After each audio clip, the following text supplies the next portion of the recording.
স্বপ্ন দেখলে বুঝবেন আল্লাহ আপনাকে ভালোবাসেন। ভালো করে বুঝেন, 3টি স্বপ্ন যদি আপনি দেখেন বুঝবেন যে আল্লাহ আপনাকে মহব্বত করেন, আল্লাহ আপনাকে ভালোবাসেন। স্বপ্ন আমরা অনেকেই দেখে থাকি। স্বপ্ন হচ্ছে 3 প্রকার, ভালো করে মনে রাখবেন। এই স্বপ্নের বিষয়টা হচ্ছে খুবই গুরুত্বপূর্ণ বিষয়। অনেকে স্বপ্নকে বিশ্বাস করতে চায় না, এটাকে অস্বীকার কোনোই অবকাশ নেই।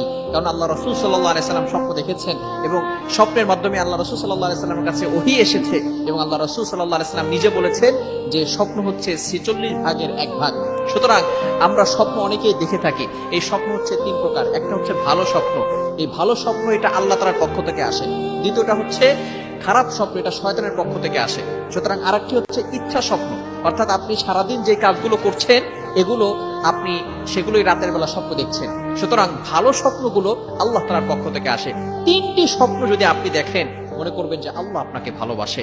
1 নম্বর স্বপ্ন হচ্ছে আপনি যদি দেখেন স্বপ্নে আপনি কোরআন পড়তেছেন, ভালো করে বুঝেন, আপনি কোরআন তেলাওয়াত করছেন, তাহলে মনে করবেন যে আল্লাহ পাক রব্বুল আলামিন আপনাকে ভালোবাসেন। আল্লাহ পাক রব্বুল আলামিন আপনার স্ট্যাটাস, আপনার মর্যাদা আরো হাই লেভেলের করে দিবেন। আল্লাহ তাআলা আপনার উপর রহমত নাযিল করবেন।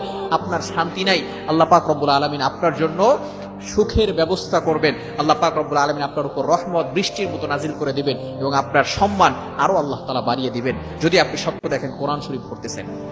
নাম্বার 2, দ্বিতীয় নাম্বার স্বপ্ন হচ্ছে যদি আপনি দেখেন আপনি গোসল করতেছেন, তাহলে মনে করবেন যে আল্লাহ পাক রব্বুল আলামিন আপনাকে ভালোবাসেন। কেননা যে গোসল করার মাধ্যমে আমরা শরীরের যে দুর্গন্ধগুলো আছে, শরীরের যে ময়লা আছে, এগুলো আমরা গোসলের মাধ্যমে পরিষ্কার করে ফেলি, পরিচ্ছন্ন হয়ে যায়। সুতরাং আপনি যদি এই স্বপ্ন দেখেন যে আল্লাহ মুহাম্মদ ইবনে সিরিন রাহমাতুল্লাহি আলাইহি উনি বলে দিয়েছেন, এর ব্যাখ্যা হচ্ছে আল্লাহ পাক রব্বুল আলামিন আপনাকে পবিত্র করতে চাচ্ছেন।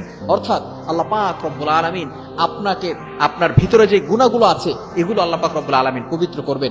এবং ভালো করে মনে রাখবেন, যখন বান্দার গুনাহগুলো আল্লাহ তাআলা মাফ করে দিবে, কোনো মাধ্যমে যখন আল্লাহ তাআলা মাফ করবে, তখন ওই বান্দার জন্য জান্নাতে যাওয়া সহজ।